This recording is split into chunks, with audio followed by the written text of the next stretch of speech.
Ghost Hunting in New England, your favorite spooky podcast.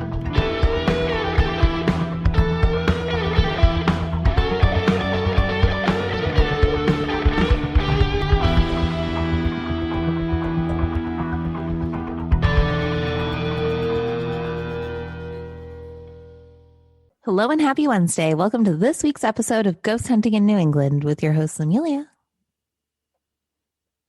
And Beth. Why did you wait 3 beats for the Beth? Because when I edit the podcast, I noticed that you say hello and happy Wednesday, blah, blah, blah, where it's Amelia, and I jump on immediately and go, and Beth, very excitedly, like I just couldn't wait to say my name. I love it. So this time I waited and I tried to play it cool. All right, we'll see how it sounds this week. Because we do things that are cool and interesting. I'm very happy we're doing something exciting and interesting today because it is snowing nonstop. I feel like every day I look outside and there is more snow and I can't stand it.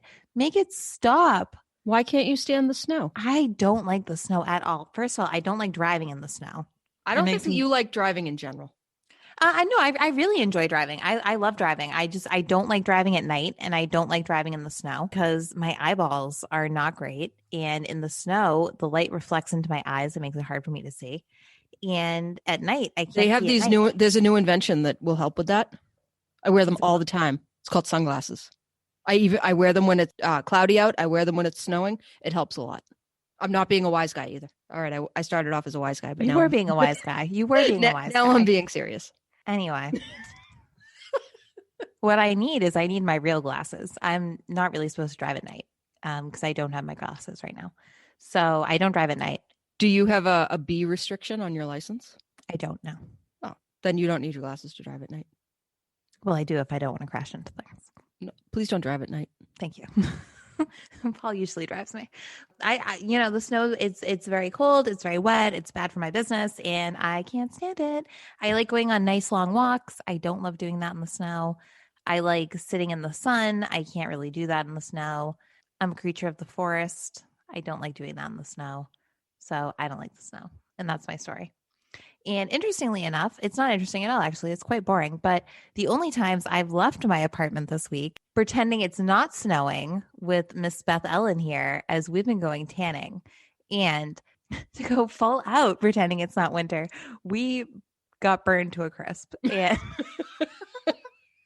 Beth and I pretty much talk all day, every day when we're not on the show, just in general.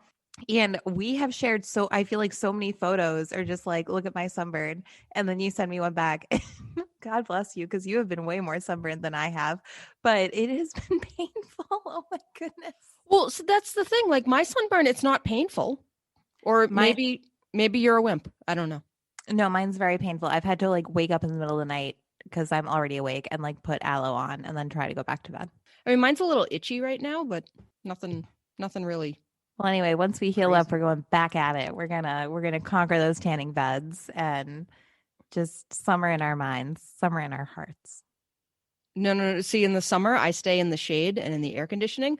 This is solely for Amelia's wedding, so I don't look like a ghost standing there next to her. Those black and white photos that you see of Amelia and I on the social media from time to time are not really black and white. I am literally that pale all the time. Amelia, for some reason, is dancing, and I don't know why. She's like, it's like pseudo belly dancing. But I like watching myself on camera. And as you may know, our listeners might not, I took 4 years of belly dance classes, so I actually do know how to belly dance. I'm pretty good at it. Anyway, okay, moving on. So today we're talking about something really cool and interesting other than belly dancing and tanning, and that is snow. Or the snow, which is never cool or interesting. But we are talking about haunted jails. In fact, we went broad. We started out as haunted jails. We're talking about haunted jails, haunted penitentiaries, haunted correctional facilities, the whole gambit. So I think this is going to be just fascinating, Beth. So we were going to start with the entire history of the penal system here in the United States. No. We're not going to do that. Actually, we are in one of my stories. As a matter of fact, Beth, we are. Seriously? Yeah. All right, you talk. I'm going to go make a sandwich. I'll be back in, 10 minutes? No, you're the one who always likes the history, so it'll be fun. I cut a lot of it out. Well, I'll listen from the other room, but Well, that's why I sent you a text earlier today that was like, "How long are your stories?" Because I was on page like 6 of writing out history of mine, and I cut it back a lot. I cut it back a lot. Okay, so Beth, would you like to regale us with our first interesting story about haunted jails? sure. So one of the things that you didn't mention about our haunted jail theme is prison camps. I am actually going to talk about a prison camp here in Rutland, Massachusetts. So I wanted to talk about this one because usually the places that we talk about that are haunted, you can't just go and check them out. They're usually on like closed down pieces of property that the state owns that have been condemned, and you can't go in there, without being arrested or charged with trespassing or any of that. But the Rutland Prison Camp is in the Rutland State Forest. It's about 15 minutes west of Worcester, which is not pronounced anything like it looks like on paper. So good luck finding that one. The Rutland Prison Camp was built in 1903, and it wasn't a prison or a jail so much. I mean, it was because at that time being an alcoholic was sort of kind of a crime. And so it was populated by alcoholics who needed something to do with their time other than drink. So what they did at the prison camp was they actually developed a self-sustaining farm. It's like 150 acres that they farmed primarily for potatoes, but they also had chickens, vegetables, goats, and they sold milk and eggs. And they farmed enough potatoes that they were able to feed the entire prison system of Massachusetts, which is pretty impressive when you think about it. So it was all going well until about 1907. When they built a tuberculosis hospital right next door on the same grounds. And so you can refer back to our episode in season 3 about the progression of tuberculosis hospitals throughout Massachusetts. But needless to say, the nonviolent offenders, the alcoholics who were there starting in 1903, were really kind of turned upside down in 1907 when people who were hardened violent criminals throughout the Massachusetts prison system were all sent out to the Rutland Prison Camp Tuberculosis Hospital. Question: why were they sent there? Why were who sent there? The hardened criminals. Because they had tuberculosis, and in order to protect the rest of the prison population from also getting tuberculosis, if they had a prisoner who had tuberculosis, they would be sent, and they were then imprisoned over in the TB hospital. I was confused. I thought it was just like a TB hospital, and I'm like, what does that have to do with anything? But it's a TB hospital for criminals. Yes, specifically for the prisoners of Massachusetts. Okay. So you can go out there. It is open to visitors. All that's really left at this point is some cement columns that are covered with graffiti. There's some tunnels here and there that you can kind of check out. It was closed in 1934. They had some very sudden and unexplained complications with the water supply. And so without warning, really, everybody just left the prison one day, left the TB hospital, left the prison camp, and they were gone. So also on the grounds is a cemetery where there were 59 inmates buried. And so you can still go to the cemetery, and there's an arch noting. So remember when we went up to the Danvers State Hospital with Jamie? There was that little cemetery down the path, but you really had to know where it was, and there wasn't really any marking for it at all. So this cemetery is very clearly marked as this is a cemetery, and I'm not sure if there are gravestones actually in the cemetery itself, but you know that that's what this area is. So you can go down there, and you can walk around and check the whole thing out. It's supposed to be a really nice sort of nature walk for you there, creature of the forest. Is that what you called yourself? Yes.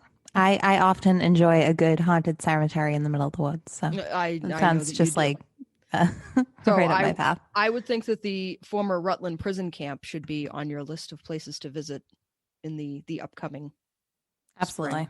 Right. Yes. Well, when you're not wedding planning and opening 4 new businesses and all the other crap and moving and everything else. Oh yeah, and moving and helping your folks and okay, so there were 2 sort of ghost stories that I came across when it came to this one.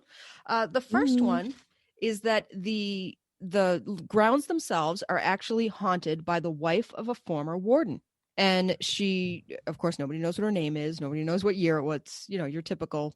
So naturally, the wife of the former warden, as she is haunting the grounds, is she appears out of nowhere. Guess what she's dressed in? All white. Oh, absolutely. All white, big white dress, flows all over the place. And then as soon as people start to notice her or get close to her, what does she do? She gives them a high five and a ham sandwich. Oh, absolutely. Right after she disappears into nothing. Ooh. Right. It's your typical woman in white out in the middle of the woods. She tends to appear around dusk. And so you can go out there during the day. I believe that it is frowned upon for visitors to go out there at night. It's not necessarily a safe location. So that's one of the stories. The other one is courtesy of the Seven Hills Ghost Hunters and Paranormal Researchers of Worcester. And they're, like I said, about 15 minutes away. And so they go out, and the lead guy from their organization, I thought this was so interesting. He uses a Raggedy Ann doll as part of his ghost hunting equipment. He has all the regular stuff, the K2s, the EMFs, the spirit boxes, blah, blah, blah. But he uses this Raggedy Ann doll with an EMF reader in the hands, because he thinks that women and children who have passed over already are more comfortable interacting with the Raggedy Ann doll than they would be interacting with just random electronic equipment throughout the room. So he'll be talking to things, and like the Raggedy Ann hands light up, which I thought was really neat. So he was able to get some positive responses to some questions that he was asking. And he discovered that one of the spirits that haunts that area's name is Rose. So I wonder if Rose is actually the warden's wife who's haunting the space. And you know how usually we have these stories of like terrible things that happen to people while they're there, even if it's something like people are getting touched by the spirits, or, like there's screaming, or there's, doors banging, or any of that. None of that seems to happen at this location. It's just very sort of quiet area. And this ghost just happens to show up and walk around, and her name may or may not be Rose. Cool. Yeah, so I thought that this was kind of neat. So we yeah, it's that guy on the show. We should get that guy on the show. Yeah, I'd be interested to hear about his stories with his doll. Sure. Yeah. Okay. Maybe he can give Will some tips if he's collecting haunted dolls. I don't think that the Raggedy Ann doll itself is haunted. No, I don't think so either. But if he's still using it, then he's probably gotten something out of it. Yeah. He talked a bit in the article that I was reading about his own approach to ghost hunting, and he does some things that you and I also do. Those things about like when we're leaving, we always let the ghosts know that we are leaving and they cannot come with us. He's like, that's really important. He's like, you don't want somebody tagging along. And he said that he also does this thing, and I'd never thought of doing something like this, but on his way home from a ghost hunt, before he gets to his house, he always stops at like a convenience store or a supermarket or something with a lot of aisles, so that he can walk up and down the aisles to kind of throw the spirit off from following him. I just thought it was a really interesting idea. Yeah. So maybe next time after we're done with a ghost hunt, we should go and stroll through a 7-Eleven and pick up some gum. There you go. So that's my story about the Rutland Prison Camp. Well, Beth, that was a very nice story. Yeah, and I like your idea about booking the guy from Seven Hills Ghost Hunters. Let's see if we can hear his stories. Yeah. I haven't heard of that group. If you're listening, reach out to us. Or we'll find you. Oh, we'll definitely go find them. Reach out to us if you like. Okay. So my first story is of the Old Jail in Barnstable, Massachusetts. And I specifically chose this story for Beth because I think she's going to really like it. Ooh. Are you familiar at all with the historic colonial jail in Barnstable, Massachusetts, Beth? I am not, but I know that our aunt lived in Barnstable for a long, long time. Yeah. That's my connection to Barnstable. Okay. Perhaps if you tell the story, it'll be familiar, but probably not. But I think you're going to like it. Okay. I'm going to turn my microphone off and just let you talk. Thanks. Okay. Built in 1690, Barnstable Old Jail, sometimes spelled Gaol, as apparently that's how they used to spell it, is the oldest wooden jail in the United States of America. The jail served as Barnstable County Jail until 1820, when a new stone jail was built. The structure, which held about 6 prisoners, was eventually attached to a barn. In 1968, it was rediscovered. I don't know what that means by it was rediscovered, but it was rediscovered and separated from the barn and moved 100 feet onto the grounds of the Coast Guard Heritage Museum in Barnstable Village. The building was listed on the National Register of Historic Places in 1971 and included in the Old King Highway Historic District in 1987. So way back in the 1700s, the jail housed the two survivors of pirate Sam Bellamy's flagship Whydah galley, which wrecked in Wellfleet, and the 7 survivors of his consort ship, Mary Ann, which wrecked 10 miles south of Potchett Island. The jailhouse is considered one of the most haunted jails in all of America and is open to ghost tours during certain times of the year. And it most famously is believed to be haunted by Goody Hallet, a.k.a. Mary Hallet, possibly Maria Hallet, a.k.a. the Witch of Wellfleet. So here's a little backstory about Black Sam Bellany the Pirate and the Witch of Wellfleet. Full disclosure, I borrowed a lot of this from the Kinlan Grover Real Estate webpage, which for some reason wrote a blog post about this. They had a lot of good information about it, and so I got a lot of information from there. So Samuel Bellany was born in Devon, England in 1689. Bellamy left his home for a life at sea at an early age before making his way to Cape Cod in the early 1700s. In the tiny Cape Cod village of Wellfleet, the young Bellamy met his true love, a blonde teenage beauty named Maria Goody Hallet. The young couple soon became inseparable, taking strolls across the dunes where they talked about getting married and raising a family in their picturesque oceanside community, where a man with a strong knowledge of the sea could support his wife and children through fishing. Bellamy had worked on rigged ships for several years and strived to become a prosperous sea captain. Goody's father, however, believed that his beautiful daughter had more promising prospects for marriage and halted Sam's ambitions. Bellamy was soon driven out of Wellfleet by the elder Hallet, who told him, "Leave this place and never return." Sam Bellamy did leave, but not before making a promise to his love that he would come back to her a wealthy man and build the life both had dreamed of together. He sailed from Cape Cod to Florida, where he tried to earn a living by salvaging treasure from a Spanish silver fleet. This proved to be hard work with little return, as other treasure hunters had taken much of the booty before Bellamy had arrived. With no other options to provide him the riches he needed to marry his love, Bellamy joined a band of pirates led by the infamous buccaneer Benjamin Hornigold and the soon-to-be famous first mate, Edward Blackbeard Teach. Sam Bellamy earned the name Black Sam for his refusal to wear the customary fashionable powdered wig. Instead, he let his black hair grow long enough to tie with a satin bow. Black Sam soon earned the respect of his fellow pirates, who voted to depose Hornigold as their captain for his refusal to attack ships waving the British flag. You know, I don't ever think of pirates as being democratic. I think that they're more This autocratic. is pre-pirate. This is pre-pirate. Oh, this is pre-pirate. Are you This sure? is pre-pirate. Okay. Okay. The crew chose Bellamy as their new captain, and they began to successfully seize ships through several epic battles on the high seas. See, now we're getting into it. Okay. In just over a year, Black Sam Bellamy and his men captured a record 53 ships. That's crazy. That's a lot of ship. That's a lot of booty. That's a ship a week. Yeah. That's crazy. His kindness and mercy to his prisoners earned him another nickname, the Prince of Pirates. His crew he sounds like one of those pirates that you would find in a romance novel. Indeed. Yeah. In fact, there has been a romance novel written about this. Seriously? Yes. I didn't include it in my story, but I did read about it while I was... I was going to say, have you read this story? No, I just found it online. His crew compared him to Robin Hood, and they called themselves Robin Hood's Merry Men. No, they didn't. Yes, they did.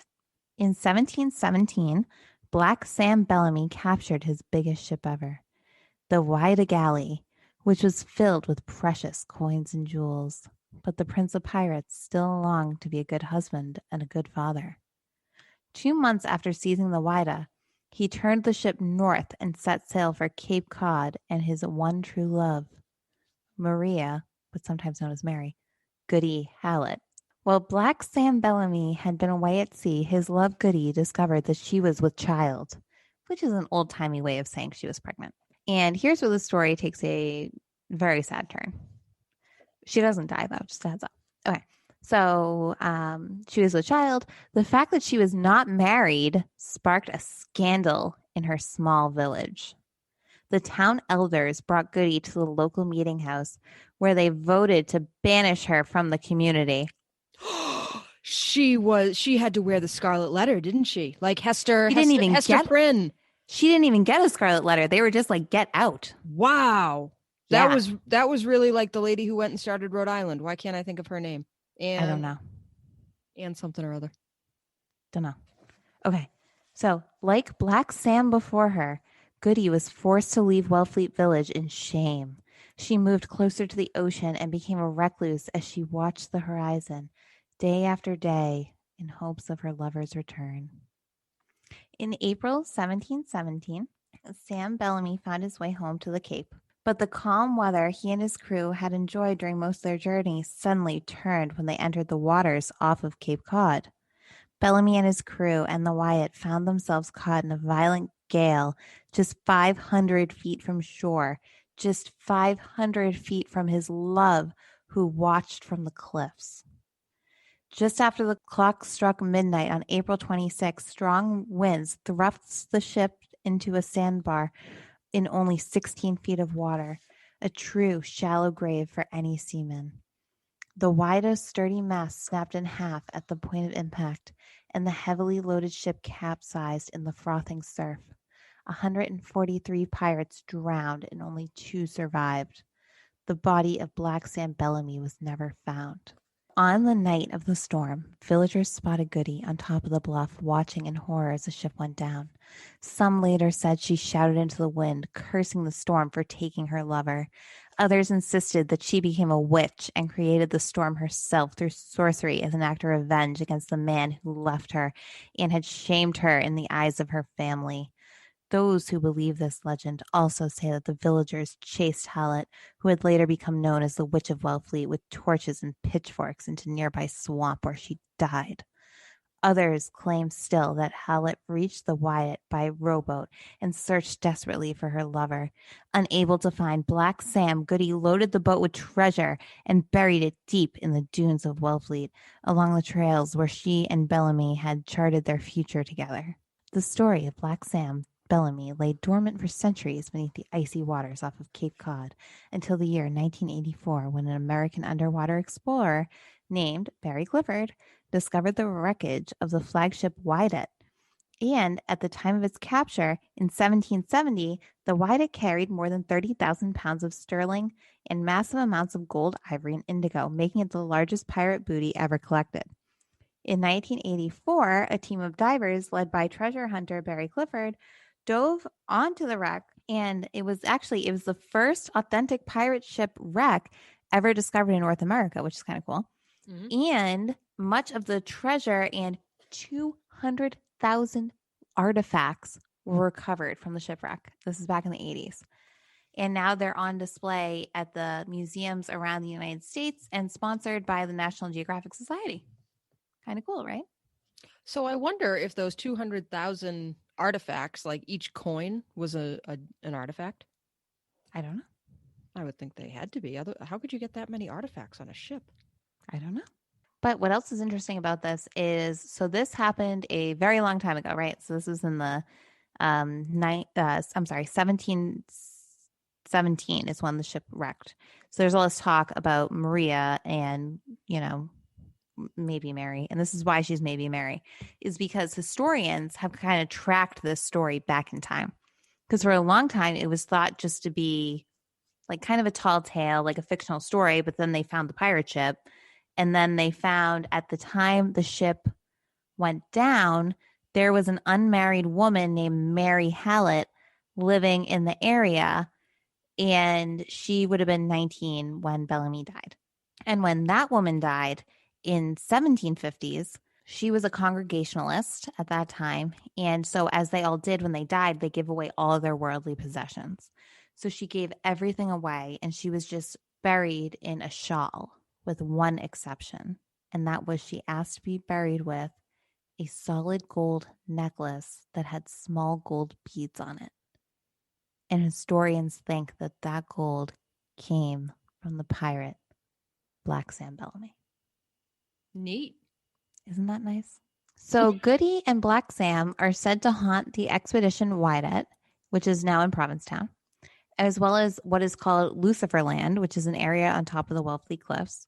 And they also are said, so she is said to haunt the jail.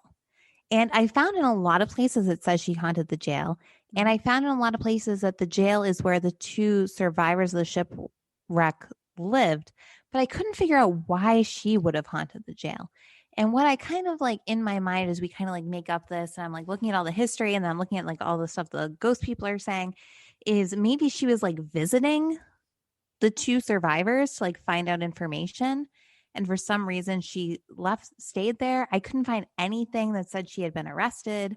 One account said she had stayed in the jail for some time, but I couldn't find out why. But apparently for being an unwed pregnant woman in the 1700s, that would have been enough to get you jailed. Well, she wasn't jailed though. She was shunned. Perhaps as part of the shunning, that was the only place where she could stay. Maybe, but I mean, I don't know. So the point is she apparently haunts it. And so the jail is haunted by her and apparently some other people. And everyone says it's like one of the most haunted places. So haunted, in fact, it is now under, I don't believe they own it, but it's under like conservatorship or they take care of it. And that is the Cape and Island Paranormal Research Society now cares for the jail. Okay. And they got the town's permission to have them be the caretakers. And they run haunted ghost tours, Barnstable Haunted Tour. And that goes every summer, which is also run by the Cape and Islands Paranormal Research Society. And it kind of ends at the old jail. Mm-hmm. And so that's where they kind of go in and do their final talking. So, you know, lights will go on and off and you'll hear like thuds and bumps and, you know, other kinds of things in the night. And so that is the story of Goody Hallet, Pirate Black Sam, and the old jail in Barnstable, Massachusetts. Very nice. Thank you. I have to say, I don't find that story to be familiar. So that was kind of neat. I thought you'd like it because it was a nice little sea story. Yeah. Amelia knows me. I love everything to do with boats. Yeah. So my next story is just slightly outside of New England. It's in Warwick, New York, and it is the Mid Orange Correctional Facility. So the reason that I suggested that we do a whole episode on jails of New England is because tours of the haunted Mid Orange Correctional Facility were popping up on my Facebook feed for months. Every other ad was come and see this ghost tour at the Mid Orange Correctional Facility. And so I was like, oh, well, you know, I can probably do a little bit of research on that and see what's going on there. One of the things I found in trying to research is there's very little available information on the hauntings going on there. And everything that I could find was about take the tour, come on our tour, come see the haunted place. We have a tour. We'll have a psychic. There'll be a medium. You can do this. You can do that. It's $150. Like, so. Whoa. Oh my goodness. Right. To join a group of people to go in. Right. Like usually these tours are what, like, you know, $20 and you go walk around with a group of people. Like $150 is a little extreme, but you know. Do you stay overnight? I think that it is more of an extended, like overnight sort of thing. And you get the whole facility like to yourself and your tour group. It's not like. Do they make you breakfast? I don't recall seeing anything about that. Although now that you mention it, I think that there was mention of like drinks and snacks. Hey. Which, as I read it, I did think was kind of odd to include as here's one of the perks of going, that there'd be a psychic. There'll be, you know, all of these, you'll have private time with all of our different machinery and, you know, all of our instruments, and we'll provide kind of ghost tour. Bougie. Well, they'll have snacks too. So $150 and you can go to the Mid Orange Correctional Facility ghost tour. Got some crackers. Yum. And maybe a tab. They even still make tab. Do you know what tab is? I thought you meant a tab like a drink tab. No, I do know what it is, but I don't believe they make it anymore.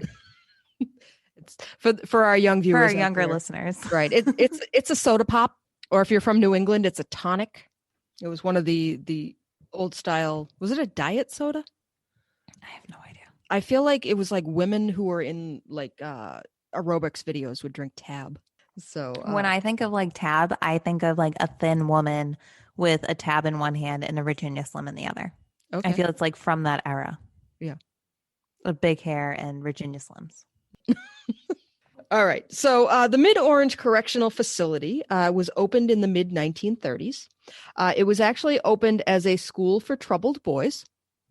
So young men who could not be served by the local schools due to violent behavior and persistent behavioral issues were shipped off to the correctional facility where they were given their education. And there was a lot of, as you can imagine, abuse and neglect that went on there.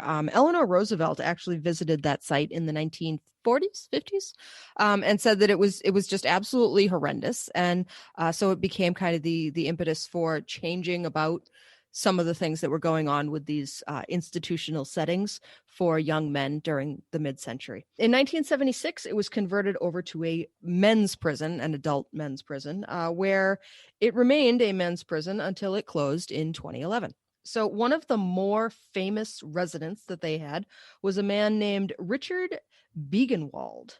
He was the Jersey Shore thrill killer in I think it was like the late 50s to the mid 80s. He was killing all sorts of people up and down New Jersey and New York. And so he ended up here in the Mid Orange Correctional Facility. But he had actually started living there when he was 8 years old.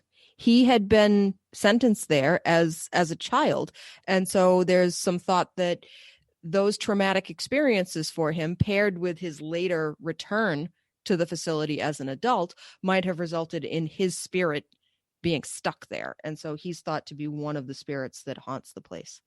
One of the fun stories that I did find about this was something called Jordan Matter and the Ballerinas. So Jordan Matter is a photographer, I believe, out of New York, and he had taken this group of ballerinas after the facility was closed, and they were going to do a photo shoot there and do a little, ghost hunting stuff. They had an official ghost hunter with them. And so some of the things that they saw, Amelia's laughing at me. No, photographers are just nuts. Oh, okay. They're just crazy people. Like, oh, we're going to just take some ballerinas into this like old haunted prison and we're going to do a big shoot. We're going to have a ghost hunter and it's going to be great. And then we'll start a ghost tour. We'll serve wine. Okay. Anyway, it doesn't matter. Charge $150. That might have been what happened. So some of the highlights of their trip, all right, was that they saw a man, the shadow of a man, hanging on the window bars, looking out at them, and then he disappeared. All right. So 2 of the 4 ballerinas who were there saw that. While 2 of the ballerinas were looking at the disappearing man on the bars, 2 other ballerinas were a couple of cells down the row and had some tingly touching going on the back of their legs and the back of their feet. And so just that very sort of creepy, like, what is touching me? So as they were kind of moving around separate from each other, there was out of nowhere this blood-curdling scream, which everybody thought that somebody else in the group had made that scream, but there was nobody alone in the group at the time, and everybody could vouch that nobody that they were with was making that screaming noise. So just out of nowhere, horrific screams. Jordan Matter, the photographer, also brought his son on the ghost trip. His son said that he was touched on the back of his head as they were walking up a set of stairs, and it wasn't like a violent touch, but it was more like almost like paternal sort of tap on the head sort of touch. But yeah, there was nobody else there, and it was very upsetting. They had a phasma box, and it caught some voices talking to them. One of the things that they caught very clearly on the phasma box was a "help me" coming over and over, and that was also picked up on a voice recorder that they had running in another room, and they didn't actually hear that "help me" on the voice recorder until later on when they got home and they were listening to all the recordings together. So that was definitely a little freaky. So then they have the A3 building. It's one of the other buildings on the complex. And they decided that they were going to hide a mystery box in the A3 building. And the ballerinas were going to have to go in there and try to get the box. I don't know if it was part of the photo shoot or part of the ghost hunt or part of both of them. I'm not entirely sure. But at this If point, a photographer invites you somewhere weird, ladies, say no. Say no. You can go to a studio. This guy sounds like a pervert. How old were these ballerinas? probably young teenagers. I don't know. It doesn't mention. I don't like this. All right. I mean, I like your story, but this is important though, because all of the ballerinas' parents were there as well. Like they weren't inside the building, Okay. but they were there, because this is the next part of my story, that when they got to the A3 building, one of the ballerinas just became so frightened and overcome that the ghost hunter that was with them had to actually escort her outside to her parents. She was so upset. So while they were here in the A3 building, there were reports that something grabbed one of the people's arm, like a violent grab. And if that wasn't bad enough, someone else was choked by an unseen spirit, just hands around the neck, just being choked, until they could finally like get her outside. Yeah, that's not good. And yeah. So one of the ballerinas was brave enough to crawl through this absolutely horrible tunnel. And what have we learned about tunnels in some of these haunted locations? Like, no, like they're definitely not going to be fun. So only the ballerina and the cameraman crawled through this really long, really skanky, like really awful tunnel that smelled like sewerage, and it was just horrible. And they found the mystery box on the other side. And she said that when she picked up the box, they could see a ghost standing in the room with them. And so they very quickly backed right into the tunnel and scooted all the way back through into the other room. So there was like $1,000 in cash or so in the box, and just this guy's a pervert. This is screwed up. I'm sorry. I'm taking a hard stand on this. If this guy's listening to the show, reach out and we can talk about it if I'm wrong, but I don't think I am.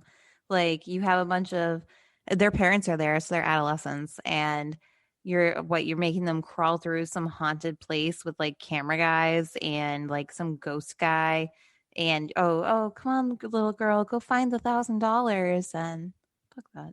And shame on their parents too. Sorry.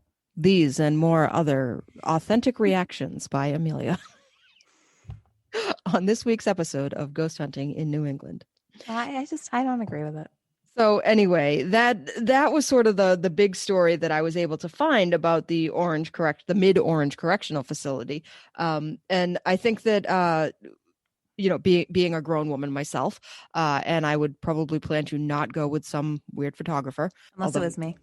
I was just about to say, like, you are a weird photographer. We could probably go, and if we could get somebody to sponsor us for the $300 to go take the tour, we'd love to report back to people. If you want to go and you're willing to pony up the $150, just Google it by all means. Every single site that comes up will be all about how you can pay a company to take you in there.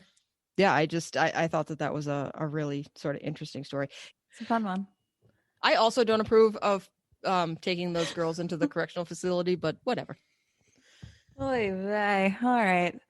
My next story. It's one of those episodes, Amelia. It is. All right. What do you got? All right. My next story is the Eastern State Penitentiary in Philadelphia, Pennsylvania. Oh, really? I thought you were going to do the one in New Hampshire. No. Oh, okay. Cool. All right. Take it away. No, I'm doing the one in Philadelphia, which is not New England, but it's very haunted and quite interesting. Okay. Most of the historic backstory I got from this story, I got from Smithsonian Magazine. Are you allowed to plagiarize if you say that you're about to get all your information from there? No. Plagiarizing is when you take someone else's words and you put them as you make it out like they're your own. Citing, where you got the information, is literally what you did, and that's how you avoid plagiarizing. Yeah. So I do that quite a bit in our stories. So I am now citing, as I did cite the real estate agent in the last story. This time I'm citing the Smithsonian Magazine. Okay. So in 1787, 4 years after the American Revolutionary War, the United States was a country brimming with possibility.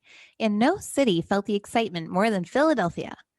Delegates such as Alexander Hamilton and James Madison were gathering at Independence Hall to draft what would later become the Constitution. That same year, Wait, we need to sing some sort of patriotic song here. God bless America, land that I love. All right. So that same year, a couple blocks away from Independence Hall, at the home of Benjamin Franklin, another group of civic minded leaders gathered to debate a wholly different matter: prison reform. Conditions at the Walnut Street Jail, located directly behind Independence Hall, were appalling. Men and women, adults and children, thieves and murderers were jailed together in disease ridden, dirty pens where rape and robbery were common occurrences. Jailers made little effort to protect the prisoners from each other. Instead, they sold the prisoners alcohol, up to nearly 20 gallons of it at a day. Food, heat, and clothing came at a price. It wasn't unusual for prisoners to die from cold and starvation. A group of concerned citizens, calling themselves the Philadelphia Society for Alleviating the Miseries of Public Prisons, quite the name, decided that this must not continue. What they would propose set the stage for prison reform not only in Pennsylvania, but also the world over. Dr. Benjamin Rush, a prominent Philadelphia physician with an interest in politics. In 1776, he served in the Second Continental Congress and signed the Declaration of Independence. More than a decade later, he would lead the push for ratification of the federal Constitution. He was an outspoken abolitionist and would later earn the title of the Father of American Psychiatry for his groundbreaking observations about diseases of the mind. In 1787, Rush began proclaiming to his contemporaries, including but not limited to Benjamin Franklin, that a radical change was needed, not just at the jail on Walnut Street, but the whole world over. He was convinced that crime was a moral disease and suggested a house of repentance where prisoners could meditate on their crimes, experience spiritual remorse, and undergo rehabilitation.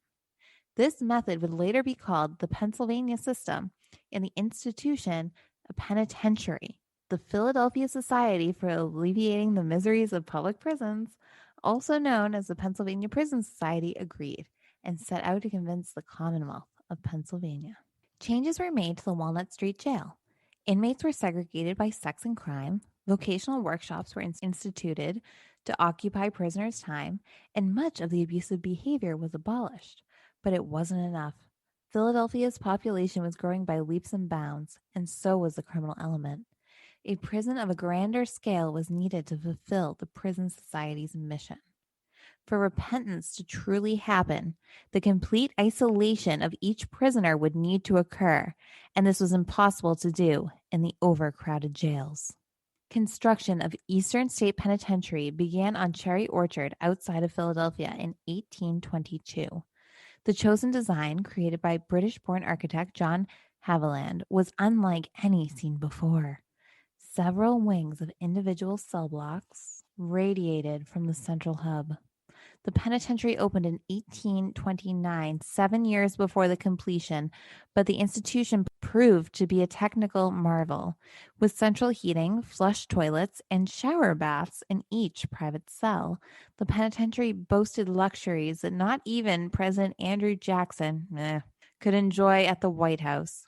Charles William, a farmer sentenced to 2 years for theft, would be inmate number 1. On October 23, 1829, Williams was escorted into the new prison with an eyeless hood placed over his head. This was done to secure his anonymity and eventual integration into society upon release, as no one would recognize his face from the prison. But it also served another purpose. To ensure that there would be no chance to escape, Williams would never see the prison beyond his private cell. Communication with guards was done through a small feeding hole. The inmates lived in complete isolation, their Bible the only possession, and chores like shoemaking and weaving to occupy their time. Delegates from around the world came to study the famous Pennsylvania system, and more than 300 prisons throughout Europe, South America, Russia, China, and Japan would be based on the Eastern State Penitentiary model. But some not so convinced of the method. Charles Dickens, after his visit in 1842, wrote critically, "I am persuaded that those who designed this system do not know what they are doing. I hold the slow and daily tampering with the mysteries of the brain to be immeasurably worse than any torture of the body." And as it would turn out, Dickens was correct. So, in 1913, Eastern State gave up on the Pennsylvania system of isolation.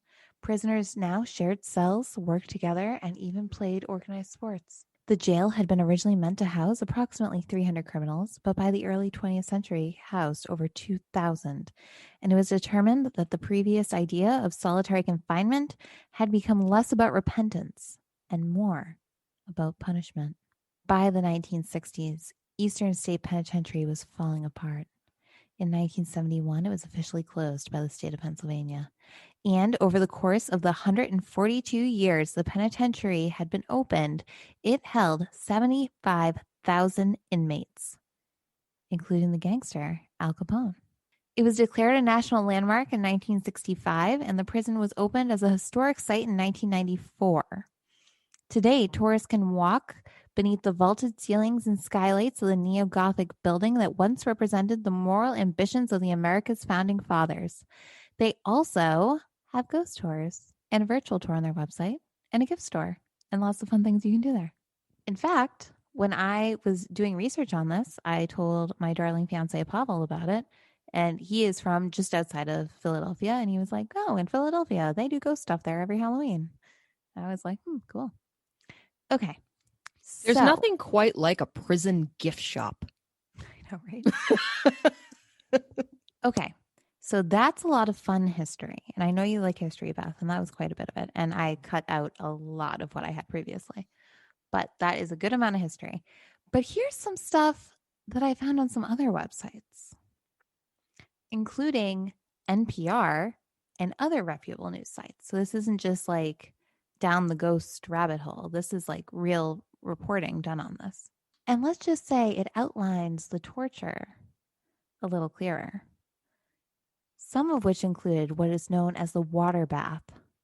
Inmates were dunked and then hung out on the wall in the winter until ice formed along their skin. The mad chair, which bound inmates so tightly to their chair that the circulation was cut off and often led to severe amputations inside the walls of the prison. The iron gag, in which an inmate's hands were tied behind its back and strapped to an iron collar inside the mouth so that any movement caused the tongue to tear and bleed profusely. The whole, a dank underground cell where the unfortunate souls had no light and no human contact, no exercise, no toilet, and barely any food or air. Although executions were not carried out at Eastern State, the prison was home to its fair share of murders. At least 2 guards were murdered over the years, as were many inmates. Hundreds of others died of disease and old age. As previously mentioned, Eastern State's most famous, perhaps infamous inmate was Chicago gangster Al Capone. From 1929 to 1930, Capone served 8 months for carrying a concealed and deadly weapon.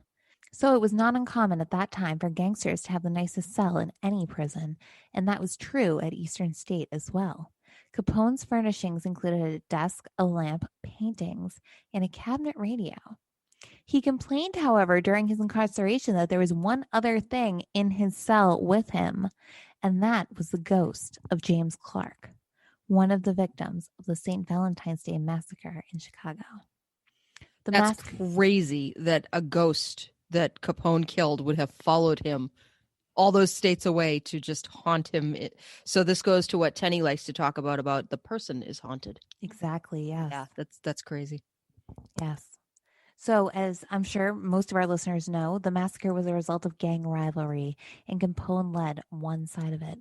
Solitary confinement even plays in the minds of history's most notorious criminals.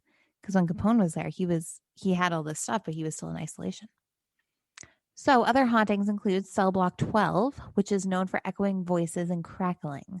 Cell block 6 for shadowy figures darting along each of the walls.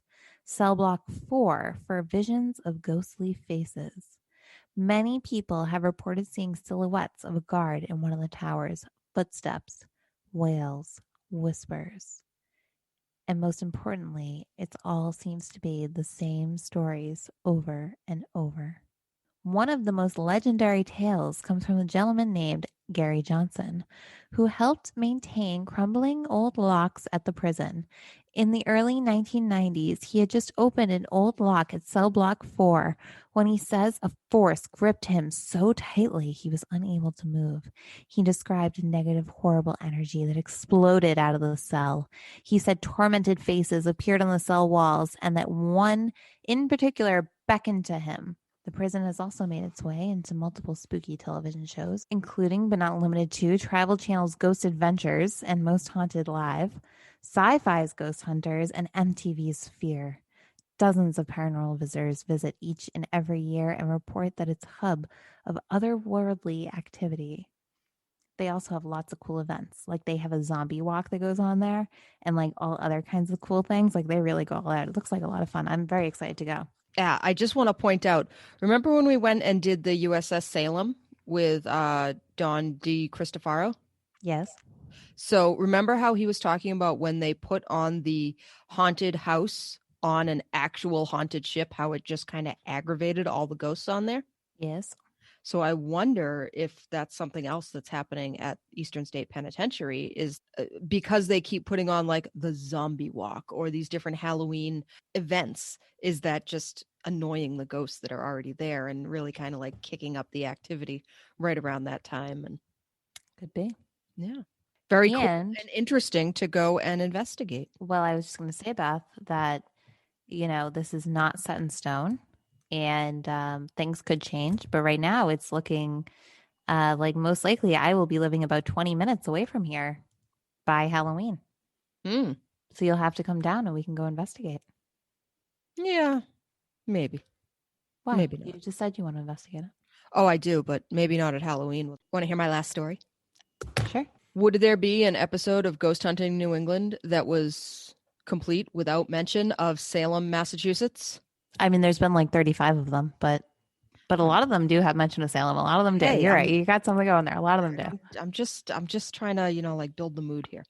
So this is my last story of the night. This is the Old Salem Jail, obviously located in Salem, Massachusetts. It is at 50 St. Peter's Street, and it is built on the site of where Giles Corey was pressed to death. Ooh. So it's already got some bad mojo and some bad energy going on there. It was actually the first official jail that was built in the New World.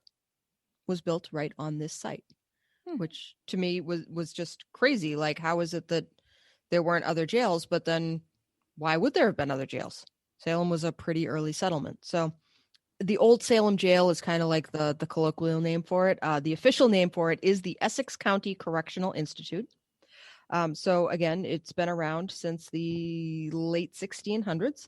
It's gone through a number of different renovations, obviously. Interestingly enough, though, it did not have widespread indoor plumbing until the 1970s. Oh, my goodness. So before that, inmates had to use 5-gallon buckets as their chamber pots and would have to clean them on a regular basis. There were 2 live working plumbed toilets in the entire facility up until that would be a deterrent for me to do crime. Because you don't want to poop in a bucket? Yeah. In front of other people? Just in general. I mean, I always wanted to be one of those people who lived in the redwood trees so that way people couldn't tear them down. But you have to poop in a bucket and send it down to other people. And I was like, too much for me. Wow. You're really hippie crunchy, aren't you? Yeah, Beth. We've known each other 31 years. You know this about me. Yeah, I know.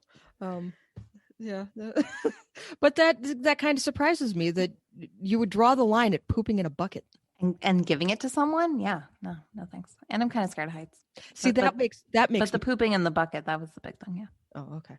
Anyway, so they only had 2 toilets in the whole facility that were plumbed, and each inmate could use one of these live toilets once a week. So with any luck, you timed it just right so that you could poop in a toilet. Sorry. I found this to be one of the more amazing things that I found out about this jail. That's wild.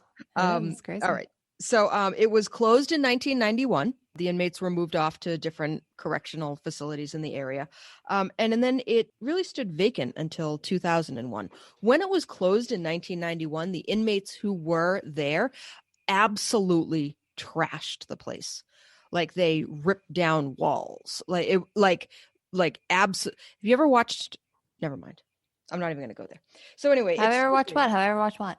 Beverly Hills 90210? No. Okay, so you wouldn't get it. I was too young. No, I was too young. You were much too young. They play it on reruns now, and I think you can get it on Hulu. Cool. So anyway, in 2001, the city of Salem, tired of this decrepit, vacant thing sitting there that was just attracting vandals and teenagers and smoking and all sorts of other terrible things, bought it for the grand sum of $1.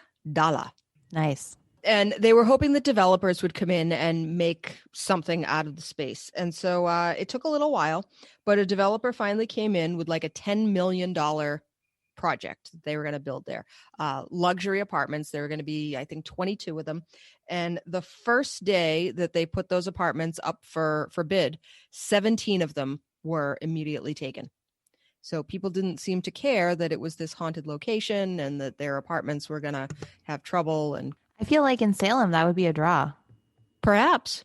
Like, I don't want to, I wouldn't do this because I'm a good Christian woman, but if maybe if I had oh no, I have like 50 apartments I need to get rid of in Salem, I'd be like, this place is haunted, right? Damn. Oh. So, 17 of them got snapped up right that day. And so rent in them at the time ran between $1,000 a month and $2,900 a month, which I think back in, like the early 2000s, that's nothing for rent now in the New England area, or in the Boston area anyway. That you would be very hard pressed to find an apartment for less than $2,500 a month. Yeah. So that the $1,000 a month people really got a deal. Anyway, yeah. So they are luxury apartments now at this point. I guess there's a little like storefront area underneath them with the apartments upstairs. And so you can still go to the location and you can sometimes see some of the creepy stuff that still goes on. So some of the things that people... I have a question. Is it still an apartment complex? Yes. Okay. Yeah. Interestingly enough, it's 2 blocks from Pentagram. So some of the things that people have seen happening there, this is when the old jail was still standing, was that lights would flicker despite there being no electricity actually hooked up to the building. And so I was thinking about this actually, and I'm like, well, there was a problem with, like homeless people living in it. There were, all sorts of other problems. Like those lights flickering could have been something as simple as somebody lighting a cigarette, or if there was a little fire going on. So I don't know about the lights flickering. What I do think is more likely, there were screams coming from no one, day and night, and shadow people are seen lurking around in both the old jail site, and then after that building was torn down, there are still shadow people seen in the area to this day. So there are some questions about who are these ghosts, right? And so I have some definite suggestions. So one of them is a man named Albert DeSalvo. He is a serial killer. So in June of 1962, a little guy named the Boston Strangler came to the public attention. And he started breaking into women's apartments, or somehow he was very good at getting himself let into the apartments. And then he would strangle women with their nylons. So if you needed another reason not to wear nylons, as though there would be, like you need another reason other than the fact that they're not comfortable, they fall down, they rip. Right. Like they're horrible things. Apparently lots of people got strangled to death with them. In fact, 8 women were strangled with their nylons, and he stabbed to death 5 other women. He was finally identified in 1964. He had impersonated a detective to get into a woman's apartment, raped her, and then left. And she identified him later. He was imprisoned in the Old Salem Jail, where he confessed to a cellmate that he was actually the Boston Strangler. That's how he got caught. And the cellmate reported the confession to the cellmate's lawyer, who was a slightly famous guy named F. Lee Bailey. Yeah. All these like little names that pop up. Speaking of F. Lee Bailey, did you watch The People versus O.J. Simpson from FX? No. Oh my God, it was so good. You have to watch it. I'll check it out. Yeah. He ended up being sentenced to life in prison in 1967, but he was sent to Bridgewater State Hospital as opposed to one of the correctional institutes. So he was in a psychiatric hospital. He did escape at one point. He was recaptured, and he was found stabbed to death in 1973. So some people think that Albert DeSalvo's spirit and ghost were kind of like tied to the Old Salem Jail because he had spent that bit of time there, and that's where it was discovered that he was the Boston Strangler. Ooh, spooky. There are also reports of people seeing full body apparitions running across the front lawn area. And so it's thought that maybe those are the ghosts of escapees who may or may not have been shot as they attempted to escape the area. So there were 3 escapes, that I got a little bit of information about. The first one was in 1891. A man named Charles Duncan was reported having just wrestled a guard to the ground, beat him up, and escaped. Just walked off. There was another 4-man escape in 1947. That was another incidence of they had assaulted a guard, and they ended up tying him up, throwing him off somewhere, and they ran and jumped in a getaway car. All four men were later recaptured and brought back to prison. And then this was my favorite one. I couldn't get any information on what year this was, but I called it the Shawshank style escape. These 3 guys in a cell dug a hole in the wall and covered it over with a poster. You saw the Shawshank Redemption, right? No, but it's one of my dad's favorite movies, so I'm familiar with it. He's told me about it. Don't tell him that you haven't seen it. He's going to know. I said he's told me about it. Oh, yeah. My dad really likes that movie. It's a great movie. Sean and his dad used to go on and on about how it was so much better than Titanic, and there's no way that Titanic should have won the Oscar that year, that Shawshank was such a better picture, and blah, blah, blah.